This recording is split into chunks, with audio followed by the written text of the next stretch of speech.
है टजिसेबरो खम्रीमो र हजुरलाई लोमेन चोङसुमको स्वागत गर्दै यो जुन यो जग्गा छ यसलाई चाहिँ देउताघर भनिन्छन्। किन देउताघर भन्यो भन्दा चाहिँ हजुरहरूको बिचमा म राख्दछु। हालैमा हामी देउताघर पुगिरहेको छु है। कतिको सुन्दर त बरु छ हेर्नुहोस् देउताघरको छेउ। यो सिधा चाहिँ माउन्ट कञ्चनजङ्घा, यता पाण्डिम र गोचला पिकहरू देख्छन्। यो चाहिँ हो देउताघर। कस्तो छ अथवा लाई लगाङ भनौँ है, कस्तो छ भन्ने कुराहरू हजुरहरूको बिचमा देखाउन गइरहेको छु है। म ठिक तपाईँको जुन चाहिँ है लामुनिको मुनि थाङसिङको माथि यो चाहिँ देउताघर भनेर चिनिन्छ यो जग्गालाई लोकल नाममा है। र यहाँ चाहिँ के हो भने लाई लगाङ भन्ने देउता ला है, घर भन्छ लाई लगाङ।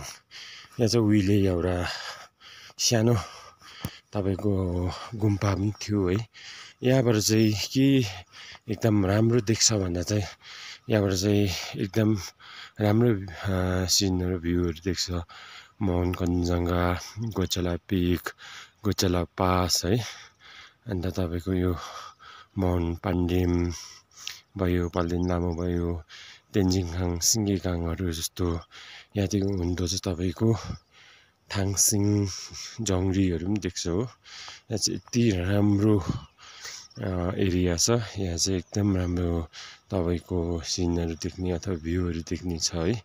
यहाँ चाहिँ उहिले तपाईँको हिस्टोरी यो जग्गा हो, पोइन्ट हो।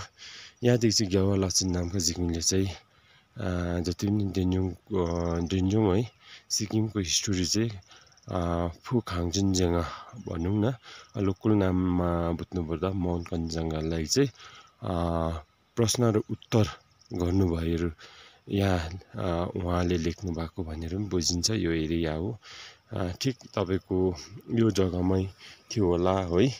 हुनु चाहिँ गुम्बा थियो भनिन्थ्यो उखान अनुसार है, यो पुर्खौली कथा अनुसार, इतिहास अनुसार। र यहाँ चाहिँ तपाईँको गोचला जाने बाटो उम्दो चाहिँ तपाईँको थाङसिङ जाने बाटो हो। यति राम्रो छ एरिया। अहिले चाहिँ माउन्ट कञ्चनजङ्घाहरू सबै बादलले ढाकेर है, राम्रो देख्न सकेको छुइनँ।